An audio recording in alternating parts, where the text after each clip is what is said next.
So number 1. My name is Rob Pasquini, and I'm Andrew's grandfather, and I'm 70 years old. Okay, number 2. I was married, have been married for over 50 years. My wife and I got married when we were both teenagers actually, and we have a family including 3 children and 6 grandchildren. And number 3. I was born in Bakersfield, California, and at Mercy Hospital, 1949. Number 4. I am not the first generation to be born in the United States. My parents were both born in the United States, but all of my grandparents were born in, 3 of them were born in Italy, and 1 was born in Germany. Okay, and number 5, if you can. I don't remember much about 1945, except when I was growing up, I saw it on the news quite a bit, the bombs in Hiroshima and Nagasaki, I believe it was. And it just looked terrible. But it was the end of the war. It did speed up the end of the war, and my dad came home and started his family right after the war. Number 6.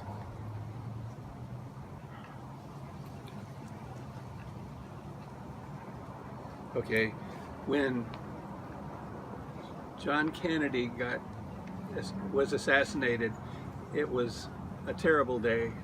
I remember I was in junior high school, and everybody in the school, some people were crying, some people were just couldn't believe what had happened, and we weren't really sure what happened because the details were so sketchy for quite a while. And then the big controversy over who shot him and all that was quite an extraordinary event. And it was not good for the United States. Everybody did unite in a way, but we lost one of our best presidents.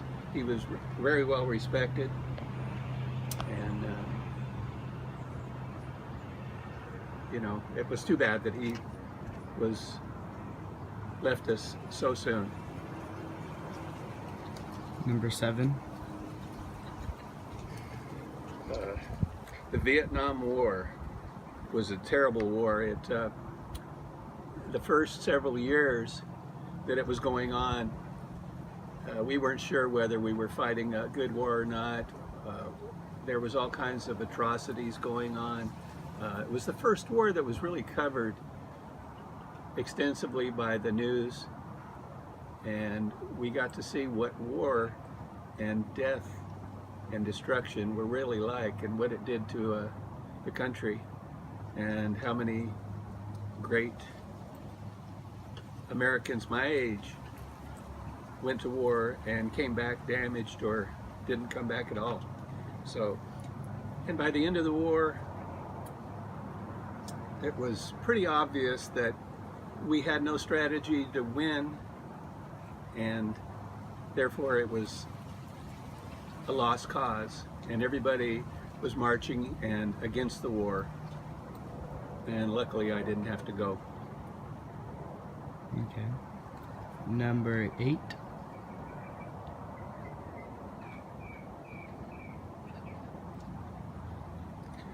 Oh, we had a space race. At that time, the perception of the United States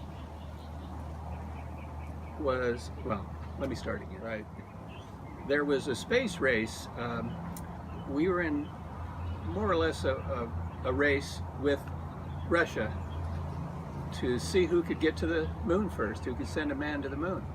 And Russia had beat us to a lot of the preliminary steps to get to the moon. They were ahead of us as far as some of the things went, but we united as a country, and we had a president who backed the race to the moon, and he was adamant in helping to get everything he could, do everything he could, so that we could beat the Russians to space, because he believed in science. About Nixon's resignation, he was being impeached because he was doing things that today would be looked on as commonplace, but he got caught. His people went into the Watergate Hotel and stole some records from the opposing party, the Democratic Party, and he denied that, but they had proof of it. So he finally, after several months, weeks or months of hearings, finally admitted that he did it and stepped down before he was forcibly impeached. And he admitted that he broke the law, and he retired as president, and he was not. And he was pardoned by the next president. His vice president took over, and he immediately pardoned him for his crimes. But at least he was honest about it and admitted that he had done wrong. So it held the country together. It was a bad time. Everybody was doubting the government, but it was a good thing that he quit when he did, and the country went on without too much problems. Okay. Next question. Number 10. Okay, when the Berlin Wall came down, it was during the Cold War. Ronald Reagan was president, and we had been in a Cold War, which means there was no bombs or anything, but we weren't getting along with Russia at all, and everybody was worried that atomic bombs were going to be dropped in Russia or the United States. I remember people buying bomb shelters, putting them in their backyard. Anyway, when the wall came down, it was like a victory for capitalism over communism. Okay. Number 11. September 11th, when the Twin Towers were bombed, and it was a terrible time. I was on my way to work when the first plane hit, and I arrived at work, and everybody was gathered around the television, couldn't believe what was happening, and I didn't think it was that big a deal, but within 5 minutes of starting to watch this, I saw the second plane hit the towers, and it was unbelievable. It was so tragic and upsetting to think that a couple of airplanes crashing into a building could kill that many people. It was, and then of course they also tried to crash into the Pentagon, and I had my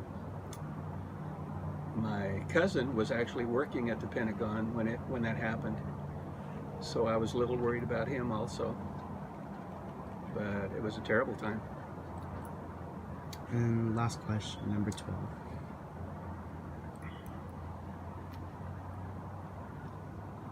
All right, my dream as an American was to be as happy as I could and make everyone around me happy. And I believe I achieved that. Everyone in my family is doing well, and they all are good people, and they've all continued their education or continued working and helping other people. So I think my career as a firefighter and my children's career have all helped to make other people's lives better, and that's what it's all about. An event that has affected our nation during my lifetime would probably be the one between our country and North Korea. From North Korea just trying to like attack us, and we're just like pushing back, and all the fighting with just them, and yeah. And my American dream personally is to go to college after high school and hopefully start a family and have a great career, live an amazing life. Thank you.